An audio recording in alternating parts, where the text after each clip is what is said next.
शन्नो मित्रशं वरुणः शन्नो भवत्वर्यमा शन्न इन्द्रो बृहस्पतिः शन्नो विष्णुरुक्रमः नमो ब्रह्मणे नमस्ते वायो त्वमेव प्रत्यक्षं ब्रह्मासि त्वमेव प्रत्यक्षं ब्रह्म वदिष्यामि ऋतं वदिष्यामि सत्यं वदिष्यामि तन्मामवतु तद्वक्तारमवतु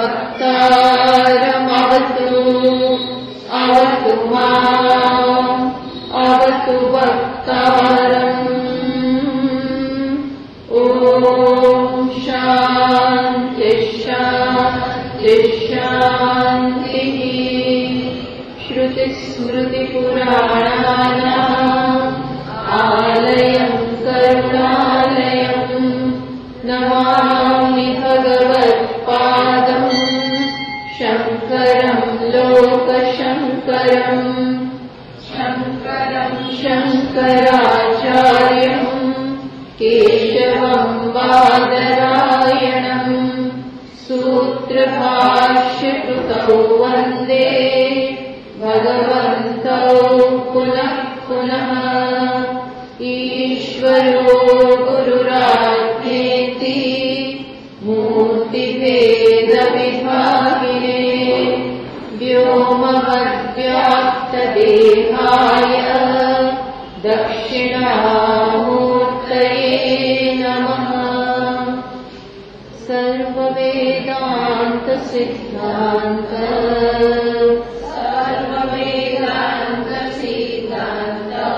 गोचरं तमगोचरम् गोविन्दं परमानन्दम्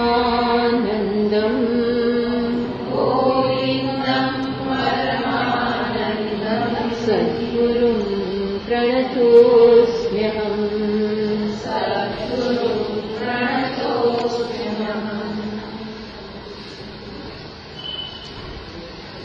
मा श्लोक थी 300 यावस्यात् स्वस्य सम्बन्धः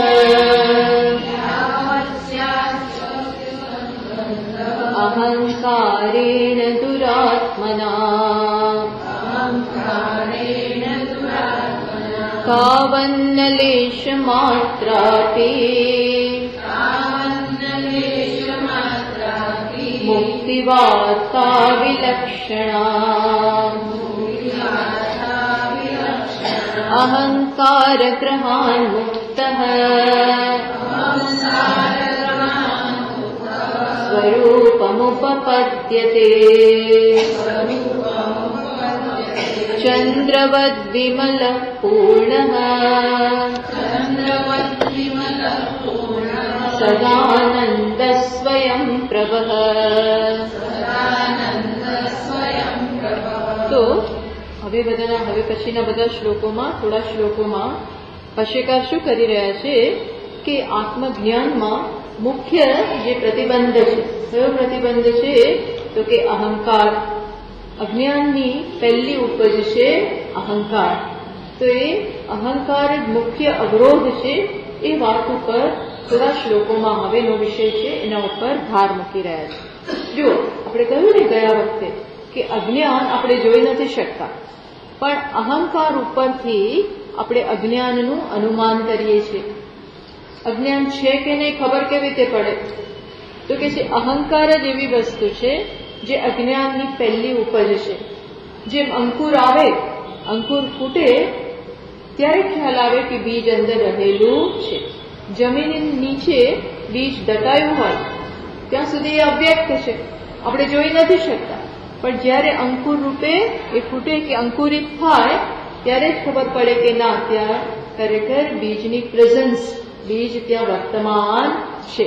એમ આ અહંકાર, અહંકાર એટલે બંને વસ્તુ બતાવે છે, આવરણ અને વિક્ષેપ. અજ્ઞાનની આ બે શક્તિ છે. કઈ બે શક્તિ છે? આ બે શક્તિ દ્વારા આત્માને એ આપણાથી દૂર રાખે છે. હોવા છતાં પણ આત્માનો લાભ અથવા તો આત્માનું જે સ્વરૂપ છે આપણે સમજી નથી શકતા અને એનાથી વિપરીત રીતે જીવન જીવીએ છીએ. એ ક્યારે થાય? જ્યારે અજ્ઞાનની કે માયાની આ બે શક્તિના વશમાં આપણે હોઈએ. કઈ બે શક્તિ? તો કે આવરણ અને વિક્ષેપ. આવરણ એટલે શું? આ તો ટેકનિકલ ભાષામાં સમજાવે છે, પણ આવરણ એટલે આત્માના સ્વરૂપથી આપણે અજ્ઞાત છીએ. જેમ આપણે કહીએ ને કે છે ત્યાં વાસ્તવમાં રજ્જુ, વાસ્તવમાં ત્યાં દોરડું પડેલું છે. તો મંદ અંધકારને કારણે સાયંકાળે મંદ અંધકારને કારણે ત્યાં જે પદાર્થ પડેલો છે એ આપણે સ્પષ્ટ ન જોઈ શક્યા. પણ એ ખબર નથી કે આપણને બરોબર દેખાતું નથી. આપણે નિર્ણય જ કરી લીધો અને આપણને શું દેખાયું કે ત્યાં સર્પ છે. તો રજ્જુ તો ના દેખાયું મંદ અંધકારને કારણે, પણ ત્યાં અટક્યું નહીં.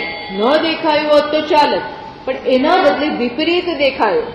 રજ્જુને આપણે સર્પ માની લીધો. આને શું કહેવાય? વિક્ષેપ. અજ્ઞાન કોને જન્મ આપે છે? વિક્ષેપ. It create something. રજ્જુ ના દેખાયું રજ્જુ રૂપે, પણ એને કઈ સમજ આપણામાં જન્માવી કે એ સર્પ છે. સમજ પડી? આ આવરણ અને વિક્ષેપ વચ્ચેનો તફાવત સમજો. રજ્જુનું ન દેખાવું એટલું જ નહીં, રજ્જુનું ન દેખાવું એ આવરણ, પણ એનો સર્પ રૂપે જન્મ થયો આપણી મનમાં, આપણી બુદ્ધિમાં, એને શું કહેવાય? વિક્ષેપ. તો આ અહંકાર એ વિક્ષેપ છે. અજ્ઞાન કે અવિદ્યામાંથી જન્મતો વિક્ષેપ. આત્માને આનંદ સ્વરૂપે, પૂર્ણ સ્વરૂપે, એક માત્ર એ સત્તા છે એ રૂપે તો જાણતા જ નથી, પણ એનાથી વિપરીત જાણીએ છીએ. કઈ રીતે? કે હું એક વ્યક્તિ છું. આ સંગાત કે આ વ્યક્તિત્વ પૂરતી જ મર્યાદિત, મારી બાઉન્ડ્રી બસ આટલી, અહીંથી આખું જગત અલગ, હું અને બીજું બધું તું. આ કહેવાય વિપરીત બુદ્ધિ. તદુપરાંત આ અનેકમાં અમુક સાથે મારો વિશેષ સંબંધ, મમકાર. ટૂંકમાં અજ્ઞાનમાંથી અહંકાર, અહંકારમાંથી મમકાર, મમકારમાંથી અમુક પ્રત્યે રાગ, દ્વેષ, અભિનિવેશ. આ બધી જ અજ્ઞાનમાંથી જન્મતી આખી સેના છે.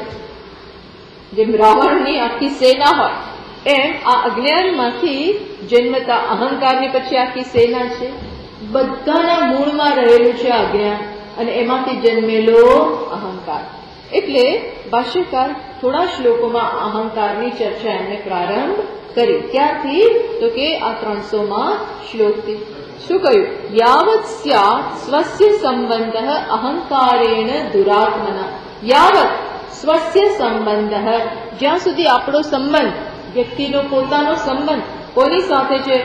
કોને દ્રઢતાથી વળગીને બેઠા છીએ, માની લીધું છે કે હું ફલાણી વ્યક્તિ છું, અમુક જાતિનો છું, અમુક દેશનો છું, અમુક હાઈટ છે, અમુક વેઇટ છે, અમુક મારી ફરજો છે, સ્ત્રી છું, પુરુષ છું, વૃદ્ધ છું, ઓફિસર છું, ટીચર છું, ફલાણું છું, માની જ લીધું છે.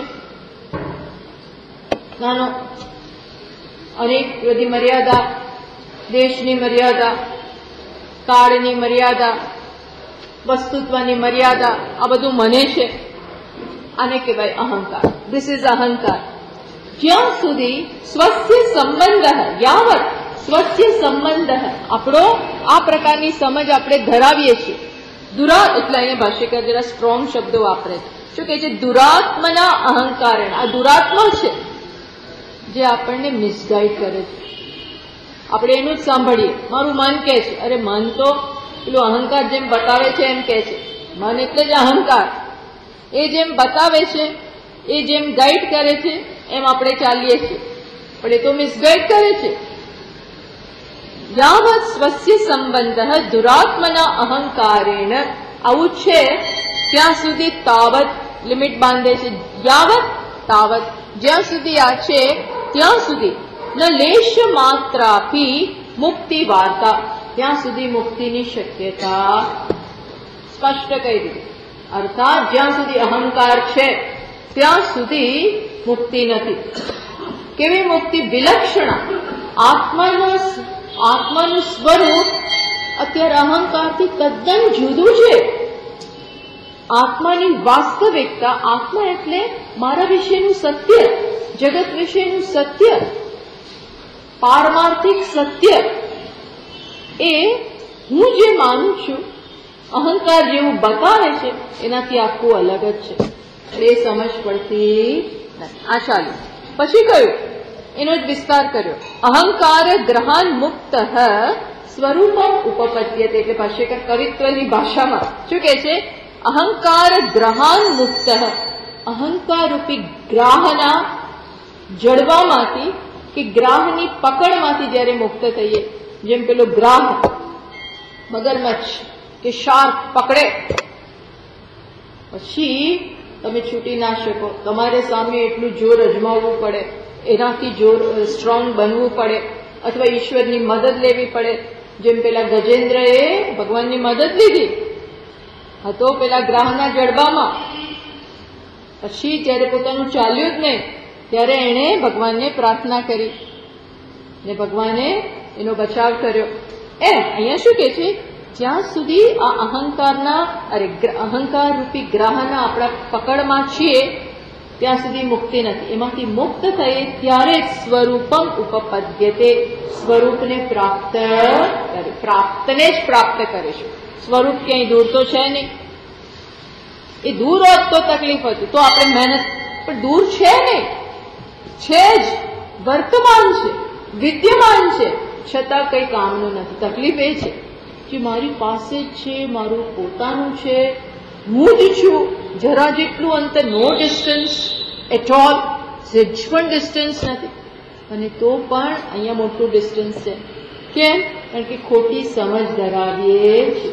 એટલે વેદાંત આ ખોટી સમજને જ સંબોધે છે. ઇટ એડ્રેસીસ ધીસ ઓનલી, બીજું કઈ નહીં. તમે અહીંયા સુધરો એટલે અહીંયા સાચી સમજનો અવતાર કરો. આ અવતાર સાચો, આ સાચો અવતાર છે, સ્વરૂપનો અવતાર. એટલે કે છે એ જ્યારે થાય ત્યારે ચંદ્રવદ વિમલ પૂર્ણ સદાનંદ સ્વયં. પછી કહ્યું કે સ્વરૂપ પ્રાપ્ત થાય. તે સ્વરૂપ કેવું છે? તો કે ચંદ્રવદ વિમલ, ચંદ્ર સમાન વિમળ. બીજું કેવું? તો કે પૂર્ણ. જો આ સ્વરૂપ છે, ધીસ ઇઝ માય આઈડેન્ટિટી, આ મારી ઓળખ. કેવી છે? ચંદ્રવદ વિમલ. ક્યાંય કોઈ કાલિમા નથી, ક્યાંય દુઃખ નથી, પૂર્ણ પરિપૂર્ણ, કોઈ દ્રષ્ટિએ અધૂરા નથી, કોઈ વેક્યુમ નથી, કાંઈ ખાલીપો નથી. કેવો છે? આનંદ સદાનંદ, સદા આનંદ સ્વરૂપ. દુઃખ સાથે ક્યારેય કોઈ સંયોગ નથી. જરા બી સ્પર્શ થઈ ગયું કે સહેજ પણ ને દુઃખ નામની વસ્તુ જ નથી. ભગવાને કહ્યું અશોચાન અનવશોચસ્વ. હે અર્જુન, તું ન શોક કરવાની બાબતે શોક કરી રહ્યો છે. આત્મા શોકનો વિષય જ નથી અને અનાત્મા પણ શોકનો વિષય જ નથી. તો પછી વિષય કોણ છે? અનાત્મા તો જવાનો જ છે, શરીરનું મૃત્યુ તો થવાનું જ છે. તમે રોકી શકો એમ છો જ નહીં. એ જેવું છે એવું સ્વીકારી લો. આત્મા ક્યાંય શોકનું કોઈ કારણ નથી. કેમ? કારણ કે એ પૂર્ણ છે, અજર છે, અજન્મા છે, મૃત્યુથી રહિત છે, નાશથી રહિત છે, બધી જ પ્રકારના વિકારથી રહિત છે. કોઈ ઘસારો નથી, વધારો નથી, ક્યાંય કોઈ ખામી નથી. પછી શોક શેનો છે? સમજ પડી?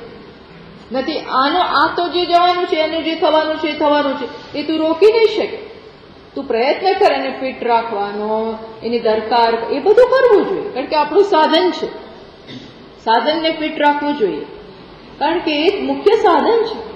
એટલે આપણને સરસ રીતે છેક સુધી કામ આવે. ભલે જે આપણે કામ કરવાનું છે બધામાં આપણો સહયોગ આપે, સહકાર આપે, એ રીતે રાખવો ને. પણ એ જશે તો જશે, અને એનું જે એક પ્રારબ્ધ છે એમાં બહુ કંઈ મહાન ચેન્જ થઈ શકે એમ છે, એ બી સ્વીકારી લો. એ બી એની વાત, આની જે વાસ્તવિકતા છે એ સ્વીકારો અને આત્માની જે વાસ્તવિકતા છે એ પણ સ્વીકારો. આપણી તકલીફ શું છે? આત્માની વાસ્તવિકતા ખબર નથી અને આનું જે ધર્મ છે, આનું જે સત્ય છે એ આત્મા ઉપર નાખી દીધું છે. તકલીફ શું છે? આત્માની તો ખબર નથી કે કેવો છું, આને આત્મા માનું છું અને પછી આના જે ધર્મો છે કે આની જે તકલીફ છે એને મારી માનું છું અને બસ દુઃખી થઈએ છીએ. આ ચૈતન્ય, આ જડ લમ્પિંગ ટુગેધર, આ બંનેને ભેગા કરી દીધા, જે ભેગા થવા શક્ય નથી. ચેતન અને જડ, ચૈતન્ય અને જડ ભેગા ના થાય. આત્મા અને અનાત્મા કદાપી નો કમિંગ ટુગેધર. છતાં પણ અજ્ઞાન શું કરે છે? આ હું છું. એટલે કે છે કહ્યું ને કે સ્વયં પ્રભ, આ તો સ્વપ્રકાશ છે, એને એ જળ નથી, એને શરીરની કોઈ જરૂર જ નથી એ દ્રષ્ટિ. એમ હવે આગળ વધે છે. હવે વિષયને આ જ વિષય આગળ એનો વિસ્તાર કરે છે. તસ્ય કલ્પિતતયા નાશમ સંભાવયતિ, કે આ તમે નિરાશ ન થશો, આ અહંકારનો નાશ થઈ શકે એમ છે, નાશ થઈ શકે છે એમ, અર્થાત એ અજ્ઞાનનો જ્ઞાનથી જ નાશ થાય. માની લીધું કે હું 10મો ખોવાઈ ગયો છું, હું 9મો છું, હું જ 10મો, પણ માની લીધું કે હું 8મો છું કે 9મો છું. એ જેવું કોઈક બતાવશે કે તમે 10મા છો, જેને શોધો છો એ તમે પોતે જ છો. તત્ત્વમ અસી, જેને શોધે છે એ પોતે છે, તો શોધ નહીં, શોધવાની જરૂર જ નથી. જેને શોધે છે એ તારું પોતાનું સ્વરૂપ છે. આવું કહીએ એટલે પેલું અજ્ઞાન જતું રહેશે, શોધ જતી રહેશે, શાંતિ આવ. એ અહીંયા કહે છે બસ આટલી જ વાર છે, આટલી જ વાર છે. એ કહે છે यो वा पुरुषो हमिति प्रतीतः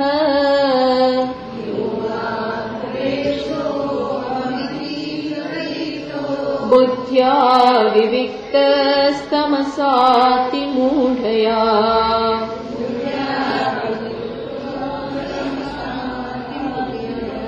तस्यैव निःशेषतया विनाशे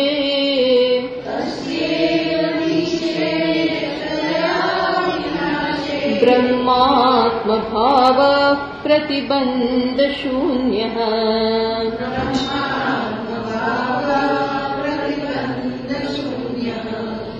શું કે છે? યો વા પુરા એષ અહમ ઇતિ પ્રતીતઃ બુદ્ધ્યા અવિવિક્તઃ તમસા અતિમૂઢયા. શું કે છે અહીંયા? બહુ સરસ કે છે, અતિમૂઢયા તમસા બુદ્ધ્યા અવિવિક્ત. અજ્ઞાન વર્ષો જવાથી, જન્મો જ આ આજકાલનું તો છે ને, આ તો ક્યારનું બિગિનિંગલેસ ટાઈમથી આ બધું શરૂ થયું છે. ક્યારથી હું જીવ છું એ બતાવી શકાય એવું નથી. અનાદિકાળથી આ ચાલે છે અને જો એના વિશે કંઈ કર્યું નથી માટે આ અજ્ઞાન કેવું થઈ ગયું? દ્રઢ થઈ ગયું છે. એટલે કે છે અતિમૂઢયા તમસા. અતિમૂઢયા એટલે શું? કે અજ્ઞાનેન, લાંબા સમયથી આ અજ્ઞાનને જ આપણે એનું જ પાલન અને પોષણ કર્યું છે. નરિશિંગ, એને જ નરિશ કર્યા છે, એનું જ પાલન અને પોષણ. ક્યારે એવો પ્રશ્ન નથી કે હું આવું ક્યાંથી હોઈ શકું.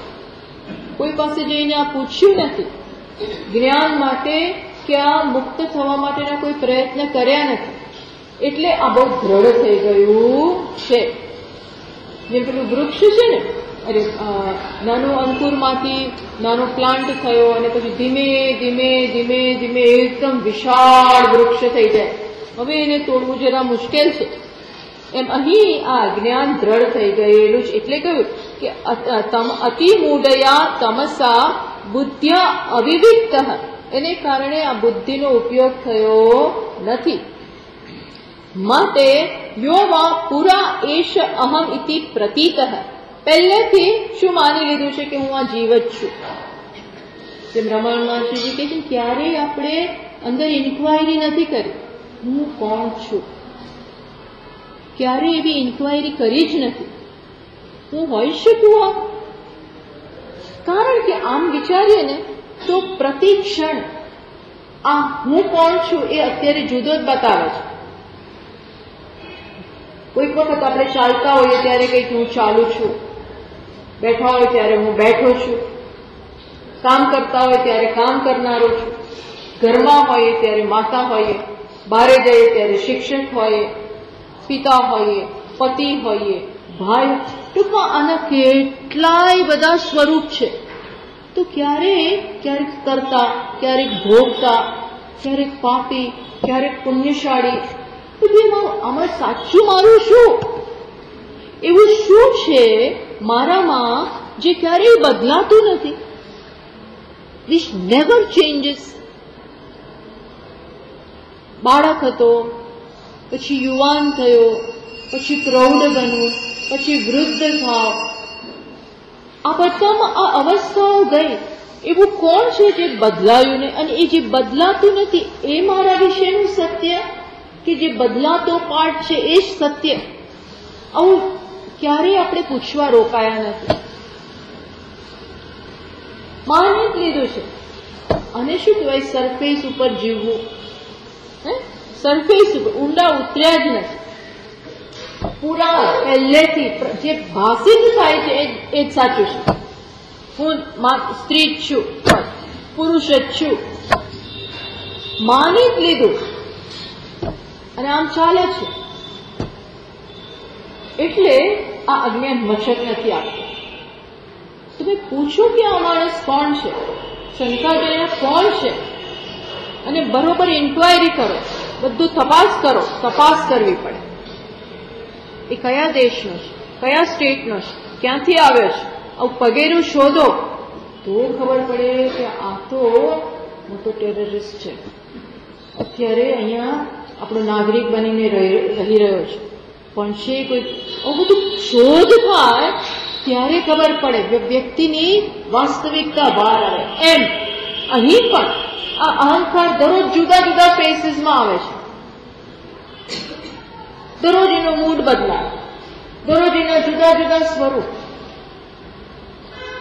અને ચાલવા દીધું છે બધું ચાલે છે. ક્યારેક સુખી, ક્યારેક દુઃખી, ક્યારેક કામી, ક્યારેક ક્રોધી, ક્યારેક ઈર્ષાળુ, ક્યારેક લઘુતા ગ્રંથિ, ક્યારેક ગુરુતા ગ્રંથિ. All kinds of complexes.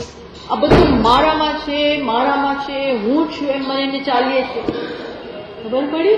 Layer ઉપર લેયર થતા જાય છે અને વ્યક્તિ બહુ કોમ્પ્લિકેટેડ થતી જાય, કોમ્પ્લેક્સ થતી જાય.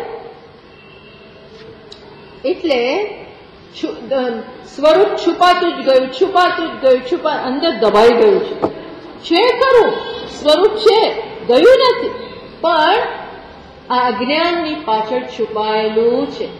અને હવે એક દિવસ એવો સમય આવે કે અહંકારે આત્માનું રાજ્ય છીનવી લીધું છે. વાસ્તવિકતા એ બિલોંગ્સ ટુ આત્મા, પણ કોણ અત્યારે ક્લેમ કરે છે? અહંકાર. જેમ ધૃતરાષ્ટ્રે ભાઈ આખું રાજ્ય પાંડુનું છે, પાંડુનું રાજ્ય હતું, પણ પાંડુ જતા રહ્યા એટલે એને તો વચ્ચે કાર્યકર્તા કરીને મૂકીને ગયા છે ધૃતરાષ્ટ્રને. છે હવે ખરેખર યુધિષ્ઠિરનું, પણ ધૃતરાષ્ટ્રને છોડવું નથી, પચાવીને બેઠા છે. ધૃતમ રાષ્ટ્રમ યેન સહ ઇતિ ધૃતરાષ્ટ્ર. એને આમ જે એનું નથી પચાવી પાડ્યું છે ને હવે મૂક સંમતિ છે. એને કોને આપીને જવું છે? કોને બધું? દુર્યોધનને. મુખ્ય તો એ જ છે. ધૃતરાષ્ટ્રને વિરોધ જ નથી, અંદરથી બધું. એમ આ અહંકાર આત્માની જગ્યા પચાવીને બેસી ગયો છે. એની જગ્યા બરોબર આ ખવા દીધું છે આપણે. અને આપણે અહંકારને પાલન અને પોષણ, સેલ્ફ રિસ્પેક્ટ, ફલાણું ઢીકડું, થોડી ઘણી માત્રામાં બધું સારું છે અને હોવું જોઈએ, થોડી ઘણી માત્રા, પણ પછી આ ખસતું જ નથી. હું એટલે આ જ, હું એટલે મારા વિશેનો મારો એટલો બ્લોટેડ આઈડિયા છે. પછી બહુ મુશ્કેલ થઈ જાય. હું એટલે અમુક ભણતર, આ જ બધું પછી છે ને શરૂઆતમાં આપણને એક આત્મગૌરવ આપે છે. આ બધી વસ્તુ જરૂરી છે માણસ માટે થોડું ઘણું. પછી આને જો પકડી જ રાખીએ તો આ જ મોટું ઓબ્સ્ટેકલ બની જાય છે, આ મોટો અવરોધ બની જાય છે અને દુઃખી કરે છે. એ અહીંયા કહે છે કે શું થયું છે, પુરા એશ અહમ ઇતિ પ્રસિદ્ધ પરિચ્છિન્નતયા જ્ઞાત. આત્માને આપણે આ રીતે જ ઓળખીએ છીએ, પરિચ્છિન્નતયા જ્ઞાત. પરિચ્છિન્ન એટલે મર્યાદિત જ. ઘણી બધી વસ્તુઓમાં આપણે બહુ આગળ વધેલા હોઈએ, પણ એવું તો ઘણું હોય જેમાં પાછળ હોય, અને પ્રત્યેક મર્યાદા ચાલે છે. અમુકમાં આગળ પણ અમુકમાં પાછળ, અને જેમાં આગળ છીએ ને એમાંય બીજા આપણાથી ઘણા આગળ હોય. એટલે આ બધું નડતું હોય છે. દરેક વસ્તુ, દરેક સંપર્ક, દરેક વ્યવહાર મોટા ભાગે આપણી મર્યાદા જ ક્ષતિ કરતી હોય છે. ક્યાં ક્યાં આપણે લેકિંગ, ક્યાં ક્યાં આપણે અધૂરા છીએ આપણને બતાવતું હોય છે. અમુક લોકો સામે આપણને એમ લાગે કે આપણે બહુ સંપત્તિ વાળા છે, પણ અમુક પાસે સામે ઉભા હોય ત્યારે આપણે તો કઈ નથી ભાઈ. અમુક પાસે આપણું નામ હોય અને અમુક પાસે આપણે તો કઈ નથી ભાઈ. આપણે શું, આપણી શું વિસાત, અને તરત જ બધી જ વસ્તુ આપણે બતાવે કે કેટલા મર્યાદે છે. થોડું ઘણું હોય ને એ સમય સાથે જતું જાય છે. આપણી જ બુદ્ધિ પછી ધીમે ધીમે ધીમે કટાતી જાય, શક્તિ ઓછી થતી જાય. ક્યાં સુધી આ બધું રહે? એ બધી મર્યાદા પછી કે છે ને ઘણી વાર એમ કે હવે કાંઈ થતું નથી, હવે કાંઈ આવડતું નથી, હવે શરીરે કામ આપતું નથી, હવે તો બુદ્ધિ, હવે કઈ યાદ રહેતું નથી. લોકોને હવે યાદ રહેતું દુખતું, એ દુખતું હોય છે. દુખતું એટલે અર્થાત બધી મર્યાદાને જો સ્વીકારી લો કે ભાઈ આ તો આવું જ હોય. આ બુદ્ધિ ક્યાં સુધી એને, હું એ નથી, અન્ડરસ્ટેન્ડ. આ બધું વ્યક્તિત્વમાં છે, શરીરમાં છે, મનમાં છે, બુદ્ધિમાં છે, આ સંગાતમાં છે, વિચ આઈ એમ નોટ. એ જો સમજી શકીએ અને આ ડિસ્ટન્સ આપણે કરી શકીએ તો વાંધો નથી. ભલે ને મારે એની સાથે આઈડેન્ટિફાઈ કરવાની જરૂર નથી, તાદાત્મ્ય કરવાની જરૂર નથી. આ જ્ઞાન કહેવાય. પણ મને આવું કેમ, મને કેમ ન આવડે? એ શું ગમે તે આવે ને મોટો એને ન આવડે. તો આ સમજ હોય તો માણસ મુક્ત છે. જેવો આ અનાત્મા સાથે તાદાત્મ્ય થયું, અહમ ત્યાં સ્થાપિત કર્યો, અનાત્મામાં અહમ સ્થાપિત કર્યો, અહંકારને આત્મા માન્યો કે ગયા, તો શું થાય? બસ આવું થયું છે. તસ્ય તસ્યૈવ, તો પછી શું થશે? તો કે એનો તસ્ય એવ નિશેષતયા વિનાશે. આ અહંકારનો કઈ રીતે નાશ કરે? નિશેષતયા, એક પણ લેશ છોડ્યા વગર. ના થોડું તો રાખીને, થોડું જ રાખું. ના હું મને આટલી સંપત્તિ છે ને એવી મારી ઓળખ તો રાખી, કશું જ નહીં. ત્યાગવાનું એટલે આમ બધું આપી દેવું એમ નથી કહેતા. શું કહેવા માંગે છે? અહંકારની સારી અને ખરાબ બધા પાસા સાથે કોઈ આઈડેન્ટિફિકેશન નહીં. નિશેષતયા વિનાશ. આ હું નથી. શ્રેષ્ઠ હોય કે નાનું હોય કે મોટું હોય, આ હું નથી. એ જ્યાં છે ત્યાં બરોબર છે, એનો કોઈ વિરોધ નથી. પણ એ હું છું. હું કોણ છું? સદાનંદ, નિત્ય, શુદ્ધ, બુદ્ધ, મુક્ત સ્વભાવ. એ મારું સ્વરૂપ છે. સ્વરૂપનો શું કરવાનો? તિરસ્કાર કર. આપણે આ પ્રોસેસ અહંકારના સ્વીકારમાં આપણે સ્વરૂપનો તિરસ્કાર કરીએ છીએ. આ કઈ મોટી બુદ્ધિમત્તાની વાત છે. આત્માને ન જાણીને અને અનાત્માને આત્મા માની અને થાય છે શું? અલ્ટિમેટલી આત્માનો તિરસ્કાર. હવે જેનો તિરસ્કાર થાય એની મને કૃપા પ્રાપ્ત થાય, એ ક્યાંય શક્ય છે? કશાનો તિરસ્કાર કરીને મને એ જાણવા મળે જ નહીં. એની કૃપા એ અનુકૂળ બને જ નહીં.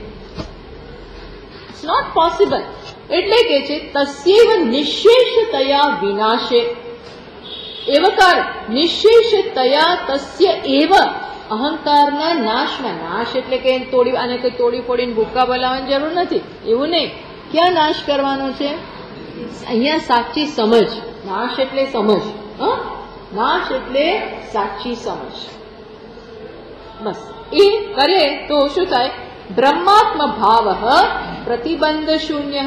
તો જ પછી હું બ્રહ્મ છું એ ભાવ કેવો રહેશે? એ સમજ કે પ્રતિબંધ શૂન્ય, એને પછી કોઈ પ્રતિબંધ, અવરોધ રહેશે નહીં. રમણ મહર્ષિજી કહે છે, પૂછો અહમિતિ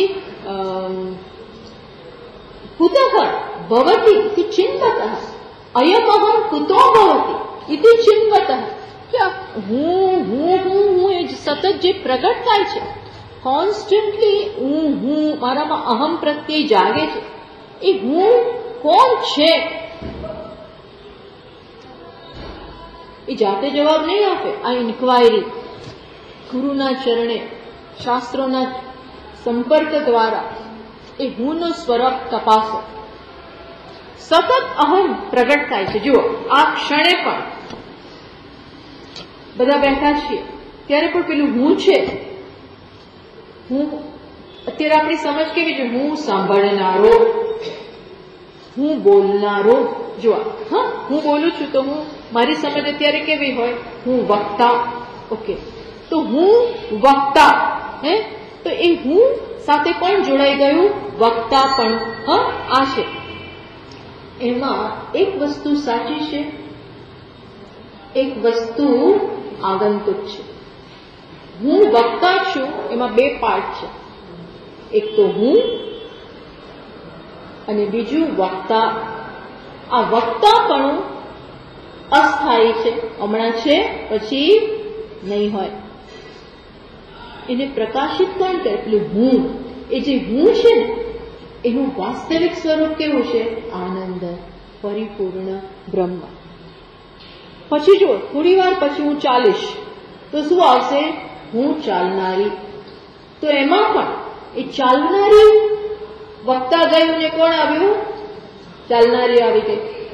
પણ કોણ સમાન રહ્યું? હું. પછી બેસીશ તો બેસનારામાં પણ ચાલનારું ગયું, બેસનારું આવ્યું. એને કોણે પ્રકાશિત કર્યું? હું. આ હું જ અન્ડરસ્ટેન્ડ. આ હું આ રીતે જુદા જુદા વેશમાં આવે છે. હું ઘરે હોઉં ત્યારે માતા, પત્ની, થોડી વાર પછી પતિ આવે ત્યારે પત્ની, પુત્ર આવે ત્યારે માતા. એ હું જ માતા, પત્ની, નણંદ, સાસુ, દીકરી. એના માતા આવે ત્યારે એ દીકરી બને, બહાર જાય ત્યારે નાગરિક, ઓફિસમાં જાય ત્યારે એમ્પ્લોય, દેશનું પણ. આ બધા એ હુંના વેશ છે. એ વેશ બદલાય છે. ચલો એ બીજો, એ આ રીતે પણ, બીજી રીતે પણ જોયું. હમણાં સવારે હું શું કહું? બસ મજા, એટલું સુંદર છે વાતાવરણ, હું સુખી છું. પછી કોઈ કંઈક કહી ગયું અને આપણે અપમાનિત થયા, એટલે શું કહીએ? એકદમ દુઃખી થઈ ગયા. એ હું સમાન છે, પણ એનામાં સુખ આવ્યું, પછી દુઃખ આવ્યું, પછી ક્રોધ આવ્યો, પછી ઈર્ષા આવી. આ બધું બદલાય છે. કોણ સમાન છે? હું, હું, હું, હું, હું, હું. તો એ હુંમાં ઊંડા ઉતરતા જાઓ. તમે જોશો કે there are certain things which come and go. One thing remains the same. એ શું છે? એ છે પેલું બ્રહ્મ, એ છે આત્મા, એ છે અસ્થિ ભાતિ પ્રિય. મીન્સ છે પણ, મારું વાસ્તવિક સ્વરૂપ એટલે માત્ર હોવા પણ, ભાસવા પણ. હોવા પણ એટલે ઓલવેઝ એ છે, ઓલવેઝ ભાસે છે. ભાસે છે એટલે હું છું એ મને ખબર છે. આ છે એને ખબર નથી. આ વસ્તુ છે, ઇટ એક્ઝિસ્ટ, એને ખબર નથી. કેમ? અહીંયા સેન્શન્સી નથી. આ ટેબલ એ છે એને ખબર નથી, પણ અહીંયા હું છું એ મને ખબર છે. મને ખબર છે કે હું છું. હું છું એ મને ખબર છે. આટલું અને પ્લસ આપણે એક નવું એડ કરીએ. શું? કે હું જે છું એ આનંદ સ્વરૂપ છું. આ છું પણ ભાસવાપણું કેવું છે? જળ નથી. કેવું છે? દુઃખી નથી. કેવું છે? પરતંત્ર નથી. કેવું છે? આનંદ સ્વરૂપ, પૂર્ણ સ્વરૂપ, નિર્ગુણ, નિરાકાર, નિર્વિશેષ. આ એનું વાસ્તવિક સ્વરૂપ. એ સિવાયનું બધું કમ્સ એન્ડ ગોઝ. બીજા બધા વેશ છે. વેશ સાથે આપણે તાદાત્મ્ય નહીં. વેશ તો પહેરીને જતા રહે, આવે જાય, ઇન્સિડેન્ટલ. Comes goes, comes goes. કોણ છે જે નિત્ય છે? હું. સાધુ સીધું અહમ. આ સમજ પડે. ક્યારે સમજ પડે? પેલો અહંકાર ની આમ બરોબર પગ. કોણ છે તું? ક્યાંથી આવ્યો છે? આ બધું પૂછ. Inquiry with the help of the scriptures, with teacher, script, guru, shastra અને ગુરુની મદદથી આપણે આ જાણવું પડે. એટલા માટે જ કહ્યું છંદોગી ઉપનિષદ કે આચાર્યવાન વેદ, આચાર્યવાન પુરુષો વેદ. જેની પાસે આચાર્ય છે, ગમે તેવા આચાર્ય નહીં, હા, પાછા જે આત્માને સારી રીતે જાણે છે, એ જ બતાવી શકે કે તું કોણ છે. ત્યારે જ ખબર પડે. બાકી તો અંધારામાં ઘૂમવાનું છે. આમ પ્રકાશ ને આમ અંધારું. આમ પ્રકાશ. પ્રકાશ કઈ રીતે? કે હું અહંકાર છું એવું તો બધા પૂછ્યા વગર ચાલે જ છે બધો વ્યવહાર. અર્જુનને એમ જ હતું, ક્યાં આત્મજ્ઞાનની ક્યાં જરૂર છે? એમને બધું ચાલે જ છે ને. આ આત્મજ્ઞાનથી અમારે આત્મજ્ઞાન ન હોય તો ગુમાવવાનું શું છે? આટલા વર્ષો તો કાઢ્યા અને મારું આટલું નામ થયું. શું તકલીફ પડે? કઈ વાંધો નહોતો, બધો વ્યવહાર ચાલતો હતો. એટલે હવે ખબર પડી. ક્યારે? યુદ્ધના મેદાનમાં જ્યારે આ પરિસ્થિતિ આવી, બંધુઓ સાથેનો યુદ્ધનો સમય આવ્યો, બંધુઓ સાથે, ત્યારે એને એકદમ સ્ટ્રાઇક થયું. એ શોક જે જન્મ્યો, એ વિષાદ જે જન્મ્યો, એને કંઈક ટ્રિગર કર્યું. એ ટ્રિગર એને બહુ જ વિચારવા પ્રેર્યો. મંથન થયું. જીવનમાં અમુક ઘટનાઓ મંથન કરાવડાવે અને એ જ એનો હેતુ છે. અમુક ઘટના ભગવાન મોકલે છે ને, એનો હેતુ જ એ છે કે ભાઈ આપણને એકદમ આમ ઉભા કરી દે, વિચારવા માટે પ્રેરે, ફોર્સ પાડે કે વિચાર. હમણાં સુધી રખડ્યા કર્યું, નાવ યુ બેટર થિંક. એવો ફોર્સ પાડે અમુક ઘટના. ઈશ્વરનો આવો કંઈક સંકેત હોય છે. અને વિચાર્યું તો એને ખબર પડી, મને તો મારા કંઈ ખબર જ નથી. My life is vested. મેં મારો સમય બગાડ્યો. મને હજી સુધી જાણવા જેવું કંઈ ખબર જ નથી. બીજું બહારનું બધું બહુ ખબર છે, બધું બહુ મેળવ્યું, પણ અંદરથી હું અધૂરો જ છું. એ થયું. એ જ્યારે થાય અને એને આપણે બરોબર એક તકને પકડીએ, એટલે એને ત્યાં અર્જુને પકડી જ લીધું. બસ બેસી જ ગયો, ભાવે ભણાવો જ તમે. ભાઈ અત્યારે નહીં પચતો કે નહીં, હમણાં જ. ભગવાને હા હમણાં જ સારું. જુઓ, એ જ અગત્ય. ભગવાન માટે યુદ્ધ બુદ્ધ અગત્યના નથી, તો થશે. તારું આ પેલા અહીંયાથી જે ઝાડા બાજી ગયા છે ને, એ કાઢ. That is important. એટલે ભગવાને પણ એને પ્રાયોરિટી આપી. શેને પ્રાયોરિટી આપી? આત્મજ્ઞાનને. કારણ કે અર્જુને માંગ્યું કે ભગવાન મને હમણાં ને હમણાં શીખવાડો. શિષ્ય સ્તેહમ સ્વાધિમાન ત્વામ પ્રપન્નમ. હું શરણાગત થયો છું, આપનો શિષ્ય છું. હવે હું સારથી, હવે હું તમારો માસ્ટર નથી. બાકી તો કહ્યું લો એને, તમારે મારા હરથનું સારથીપણું કરવાનું. એટલે સારથી એટલે તમે સેવક ને હું સ્વામી. હવે બદલાઈ ગયો. હવે એને શું કીધું? શિષ્ય તે અહમ તે શિષ્ય. હું આપનો શિષ્ય છું, શરણાગત થયેલો છું. અને મને શું કહો? તો કે યત શ્રેયસ્યા યત નિશ્ચિત શ્રેયસ્યા. જે નિશ્ચિત શ્રેયસ હોય, એબ્સોલ્યુટલી જે કલ્યાણકારી હોય, એ જ મને કહેજો. આડી અવળી વાત ના કરતા. મારે તો એ જ સાંભળવું છે, એ થાય. એમાં આગળ વધો, શ્રવણ, મનન, નિધિધ્યાસન, ત્યારે અહંકાર જાય, એની પોકળતા સમજાય. એની પોકળતા, એ કેટલો પોકળ છે, આવું પૂછવાનું શરૂ કરો ને એટલે રફુ ચક્કર થઈ જશે. એ ત્યાં સુધી છે જ્યાં સુધી આપણે પૂછતા નથી. પૂછવાનું શરૂ કરવાનું. પૂછવાનું એટલે એમ નહીં, પણ ઊંડા ઉતરો, એ તરત જ ડિસેપિયર થશે. જેને સાપ માની જ લીધો છે એટલે પેલો આપણને મિત્ર કે શેનાથી બીવે છે તું, આ બીપી શેનું થયું તને, આટલો ગભરાય છે, ચલ બતાવું તને. જેનાથી તું આટલો બીવે છે ને સાપથી, એ ત્યાં સાપ છે જો, બરોબર ટોર્ચ ત્યાં ફેંકે અને બતાવે આ શું છે જો, આ શું છે, દોરી છે, રજ્જુ તો, અરે સર્પ તો છે જ નહીં. એમ શાસ્ત્રની મદદથી, ગુરુની મદદથી અહંકારનો આ રીતે પોકળતા, એ છે નહીં ભાઈ, પણ દ્રઢ થઈને બેસી ગયો છે. That is to be done. એ થાય તો પ્રતિબંધ બ્રહ્માત્મ ભાવ પ્રતિબંધ શૂન્ય, ત્યારે જ આ થાય. તો બી હજી પ્રશ્ન, હજી કે છે તો કઈ રીતે, તસ્ય અહંકારસ્ય નાશ કથમ, તો એનો નાશ કેવી રીતે કરવો? તમે માનો છો એટલું સરળ નથી. અને કે શિષ્ય કહેતો હોય કે એટલું સરળ નથી આ, તો કે છે હા વાત તો સાચી છે. એટલે એ જ વિસ્તાર કરે છે એનો, એ છે જુઓ, બ્રહ્માનંદ નિધિર મહાબલવતા,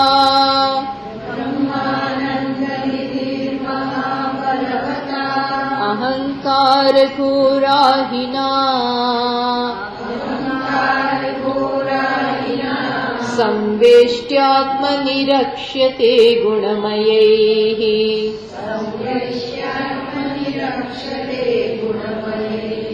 ચંડૈસ્ત્રિભિર્મસ્તકૈઃ, વિજ્ઞાનાખ્ય મહાસિનાદ્યુતિમતા,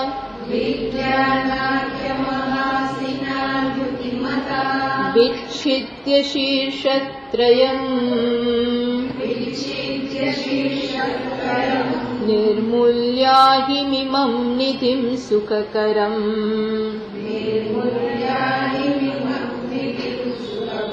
ધીરોનુભોક્તું ક્ષમઃ.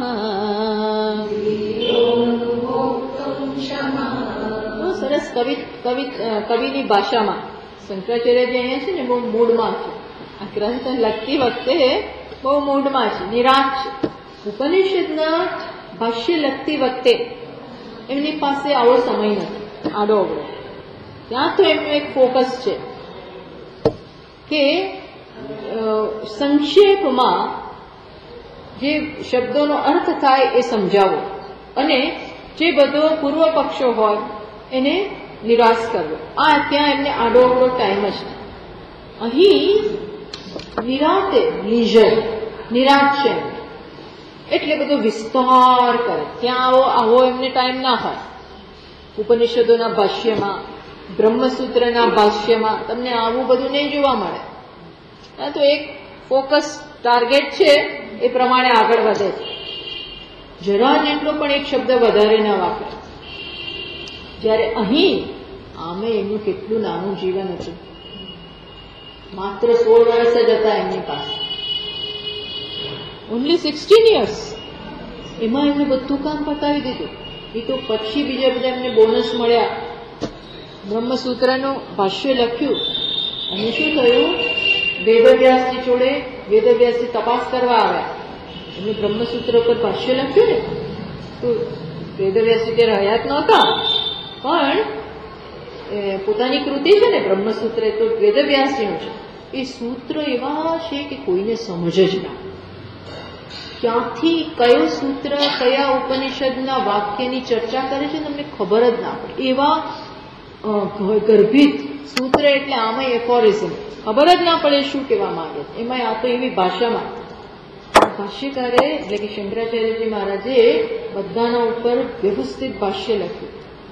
પછી વેદવ્યાસજી તપાસ કરવા આવ્યા કે આ શું છે ભાઈ, જરા સમજે છે કે નહીં. એટલે એ બ્રાહ્મણનો વેશ લઈને આવ્યા. આ બધું આપણે કથામાં સાંભળીએ છીએ. બ્રાહ્મણના વેશમાં આવ્યા અને લગભગ 16 કે એમનાથી 32 દિવસ કે એટલા દિવસ લગભગ આમની સાથે ચર્ચા કરી. શાસ્ત્રાર્થ થયો બંને, કોને? ભાષ્યકારને અને વેદવ્યાસજી, બ્રાહ્મણના રૂપમાં. પેલાને ખબર નથી, ભાષ્યકારને ખબર નથી. ત્યાં સુધી ચર્ચાઓ ચાલે કોન્સ્ટન્ટ. પછી છેલ્લે બહુ એમને પ્રશ્નો કર્યા. હા, બટ ડિફિકલ્ટ બધું. આનો અર્થ શું થાય, આમ થાય, આમ થાય, બહુ ચર્ચા, આને બદલે આમ થાય. પણ ભાષ્યકારની કન્વિક્શન અને ક્લેરિટી છેલ્લે કહ્યું કે બહુ શ્રેષ્ઠ કામ થયું છે. પછી પોતાના વાસ્તવિક રૂપમાં આવી ગયા કે હું બાદરાયણ છું અને તે મારા ગ્રંથ ઉપર પૂરો ન્યાય આપ્યો છે. આવતી પેઢીને ત્યારે જ મેં લખ્યું એ પૂરતું નહોતું. જ્યાં સુધી એનો અર્થ ન નીકળે ત્યાં સુધી લખવાનો કોઈ એનો એ માત્ર અમુક જ સમજી શકે એવું હતું. એટલે તે બહુ જ સુંદર કામ કર્યું છે. બહુ ખુશ થયા. એટલે બીજા 16 વર્ષ એમને દાન આપ્યું. Another 16 years. પણ અમને તો આટલા ઓછા સમયમાં આટલા કામ કરવાના હતા અને કે પુષ્કળ આખા ભારતમાં 3 વાર ફરી અને જે એમણે બધું કરવાનું હતું. એટલે મારું અત્યારે તો આપણો પોઈન્ટ આ છે કે એમને ઉપનિષદના ભાષ્યમાં આવી કોઈ ફ્રીડમ બહુ રહી નથી, પણ આવા પ્રકરણ ગ્રંથમાં એ આ બધું થોડાક લીઝર મૂડમાં લખે છે. એટલે અહીં જુદી જુદી રીતે કવિની ભાષામાં પણ આ જ આઈડિયા પ્રસ્તુત કરે છે, રૂપકો આપીને. રૂપક આપે છે. શેનું રૂપક આપે છે જુઓ. શું કહે? સુખબોધાર્થમ રૂપકમ કલ્પે. આપણે સરળતાથી સમજ પડે એટલે રૂપક આપીને સમજાવે છે. કયું રૂપક આપે છે? કે એમ એવું કહેવા માંગે છે કે બ્રહ્મા, જેમ તમે પેલું જૂની કથાઓમાં સાંભળ્યું છે કે ઘણી જગ્યાએ જૂના જમાનામાં બેંક ને એવું બધું તો હતું નહીં. એટલે લોકોની બધી જે સંપત્તિ હોય, સોનું ને રૂપું ને ચાંદી, ક્યાંય ક્યાંય છુપાવીને રાખ્યું હોય. જમીનમાં બધે ક્યાંક ક્યાંક ખજાનો હોય, મૂકીને સંભાળીને આ બધા ગયા હોય. અને પાછું એવું કહેવાય છે કે એની રક્ષા કોણ કરતું હોય? સાપ, સર્પ, નાગ હોય મોટો, એ એની રક્ષા કરતો બેઠો હોય. અને આમ ફરીને કોઈલ શું કહેવાય, વીંટળાઈને આમ બેઠો હોય. હા, કુંડળ કરીને બેઠો હોય. હવે તમારે લેવા જવું હોય ને તો પેલા આને દૂર કરવો પડે, ત્યારે પેલો મળે, ત્યારે ખજાનો હાથમાં આવે. બાકી આભે ભાવે નહીં. અને જેવા લેવા જાઓ ને કેટલાય માથા હોય એને તમને જરસ એ કરવા આવે. એમ અહીં ભાષ્યકાર આ રૂપક લે છે. શું કહે છે? આત્મારૂપી ખજાનો તો છે જ, પણ એને વીંટળાઈને કોણ બેઠું છે? આ સાપ. હવે જેવા તમને આખો દિવસ જરાક બી કઈ પ્રશ્ન, મીન્સ તમે આમાં આગળ વધવા જાઓ કે તરત એ કરવા આવે છે. એટલે તમારે એટલા પાવરફુલ બનવું પડે, એવો ખડગ લેવું પડે જેનાથી આ સાપનો નાશ થાય. અહંકાર રૂપી સાપનો નાશ કરો તો જ તમે બ્રહ્માનંદ રૂપી નિધિ એ ખજાનો પ્રાપ્ત કરી શકો. ત્યાં સુધી દેર ઇઝ નો પોસિબિલિટી. એમ અહીંયા એ આ રૂપક છે. શું કે છે? બ્રહ્માનંદ નિધિ. બ્રહ્માનંદ એવ નિધિ. બ્રહ્મ જે આનંદ સ્વરૂપ છે એ જ સાચો ખજાનો છે ભાઈ. અને કે બીજે હોય તો તકલીફ ક્યાં છે? હું જ છું. મારું સ્વરૂપ એટલે જ બ્રહ્માનંદ. કેવો આનંદ જેમાં ક્યાંય કોઈ આનંદમાં વધ ઘટ જાય આવી એવું કંઈ જ નથી.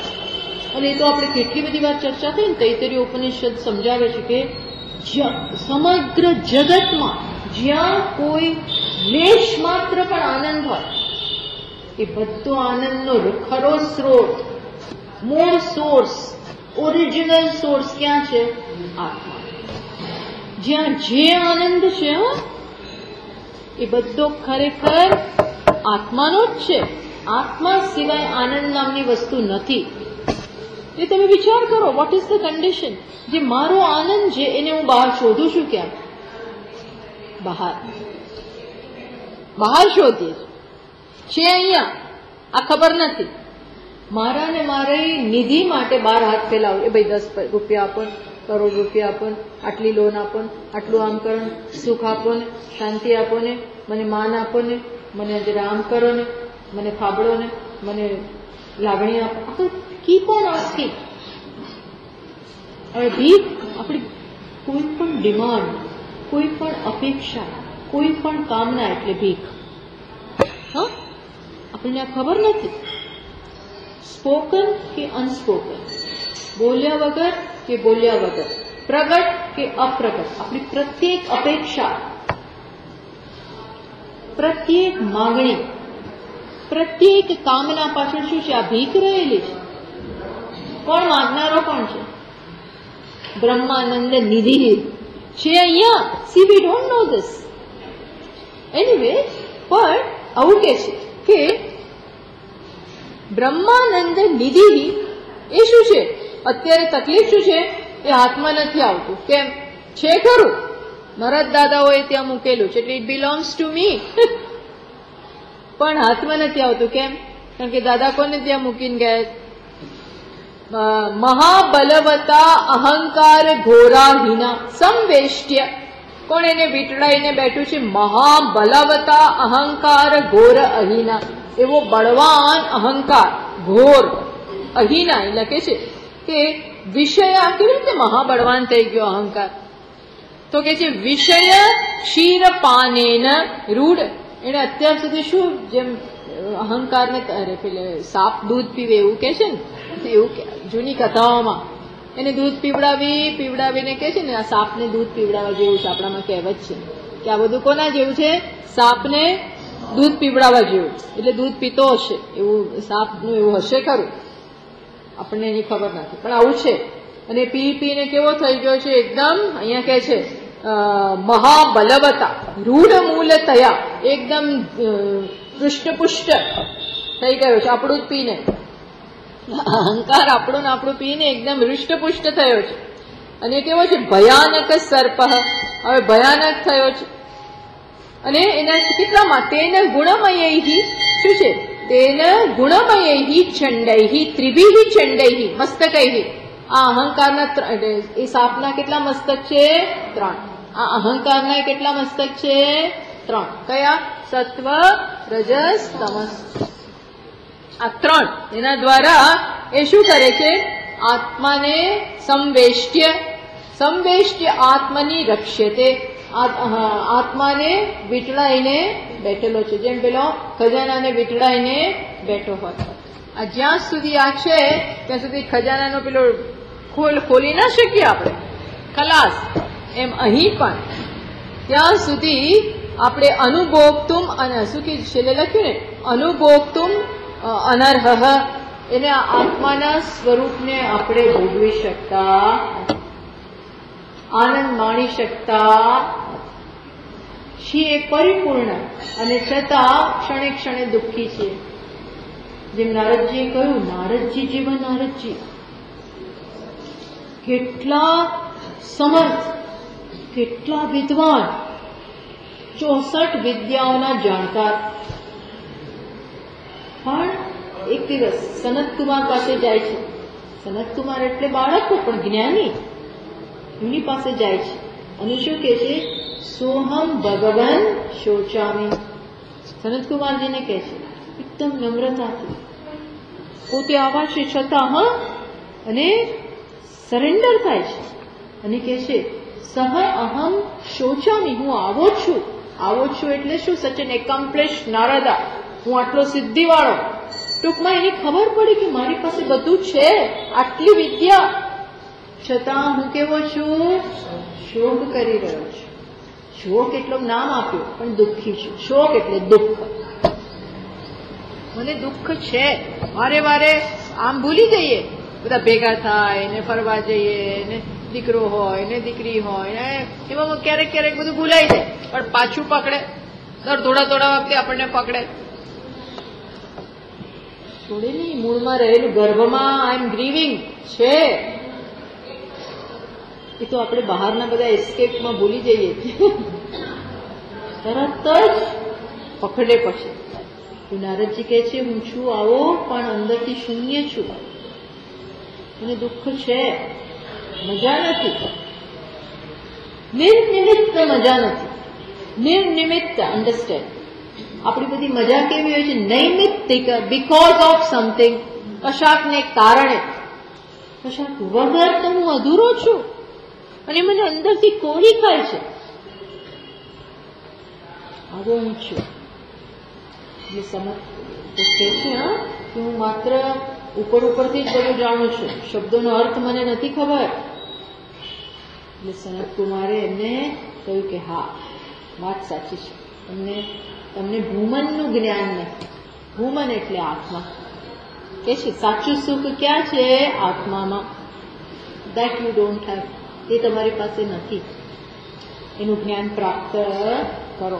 પછી એમને જ્ઞાન આપે છે. પણ એમ અહીં પણ શું કહે છે કે જ્યાં સુધી આ નથી, ત્રણેય અહંકારના આ મસ્તકો સતત આપણને પીડી રહ્યા છે. વિજ્ઞાનાખ્ય મહાસીના દ્યુતિમતા. વિજ્ઞાનાખ્ય મહા તો પછી શેનાથી દૂર કરવાનો? તો કે વિજ્ઞાન રૂપી ખડગલો. કેવું વિજ્ઞાન રૂપી? તો કે નિધિધ્યાસન જન્ય અનુભવ નામના. ટૂંકમાં હવે કયું ખડગ લેવું પડે? શ્રવણ, મનન. નિધિ સૌથી પહેલા તો ગુરુ પાસે જાઓ કે શાસ્ત્રનો અભ્યાસ કરો, અને શાસ્ત્ર એની જાતે ન સમજ પડે એટલે કોઈક જાણકાર પાસે એનું જ્ઞાન પ્રાપ્ત કરો, એટલે શ્રવણ, આત્મવિચાર. પછી એના ઉપર મનન, અને એના જ ઉપર નિધિધ્યાસન. સતત આ કરો. એના દ્વારા કાળે કરીને શું થશે? આ ખડગ ચલાવો.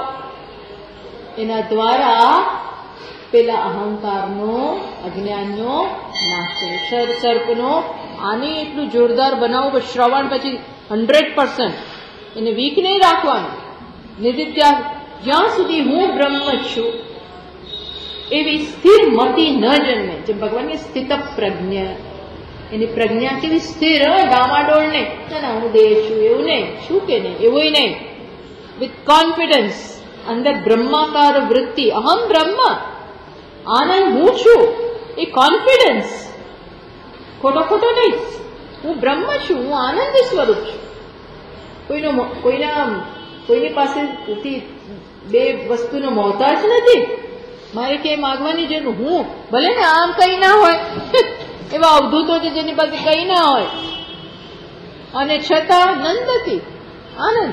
ક્યાંથી ભાઈ તમને આનંદ ક્યાંથી આવે? ઉપર આબ, નીચે જમીન, વૃક્ષ નીચે રહેતા હોય, તમને આનંદ આવ્યો ક્યાંથી? હાથમાં એક કમંડળું હોય, ભિક્ષા મળવી હોય તો મળે, ન મળવી હોય તો ન મળે. તો ખરો આનંદ ક્યાંથી આવે છે? કોઈ સંપત્તિ નથી, કોઈ પરિગ્રહ નથી. આનંદનો આવવાનો પ્રશ્ન જ નથી. હું જ આનંદ છું, હું જ આનંદ છું, આઈ એમ આનંદ. પછી શું? આ શરીર જે હોય પાસે ભલે ને એક કાણી કોડીએ ના હોય. This is knowledge. હા, એવું નથી જરૂરી કે બાદ આપણી પાસે કઈ હોવું ના જોઈએ, એવું નથી કહેવાનો અર્થ. પણ આત્માની સમજ કઈ પ્રકારની હોવી જોઈએ એની અહીંયા વાત થાય છે. એવું જયારે થાય ત્યારે અહંકાર ગયો. ત્યારે શું થાય? બસ પૂરું થયું. દ્યુતિ, આવા જ્ઞાનથી આ અહંકારના ત્રણેય વિચ્છિન્ન શીર્ષત્રયમ, એના ત્રણેય મસ્તકને છેદી નાખો. ત્યારે પછી શું થશે? તો કે નિર્મૂલ્ય અહંકારને દૂર કરો. પછી સુખકરમ ધીરઃ અનુભોક્તુમ ક્ષમઃ. ત્યારે પછી ધીર પુરુષ, વિવેકી પુરુષ આત્માના સ્વરૂપને સમજી શકશે અને આનંદમાં જ રહેશે. એનું સુખ, એની રતિ, એનો આનંદ, સંતોષ બધું ક્યાં છે? પોતાનાથી જ.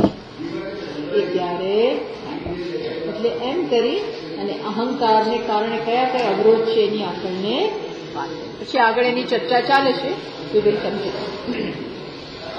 પૂર્ણમદ પૂર્ણમિદં પૂર્ણાત પૂર્ણમુદચ્યતે પૂર્ણસ્ય પૂર્ણમાદાય પૂર્ણમેવાવશિષ્યતે.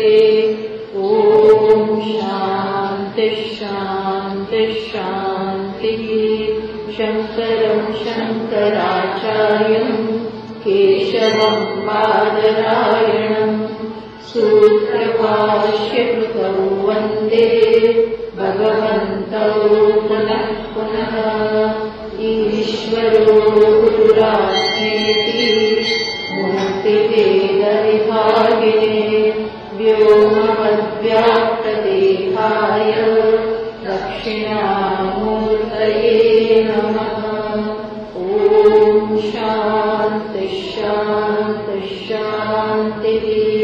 हरिः ॐ श्री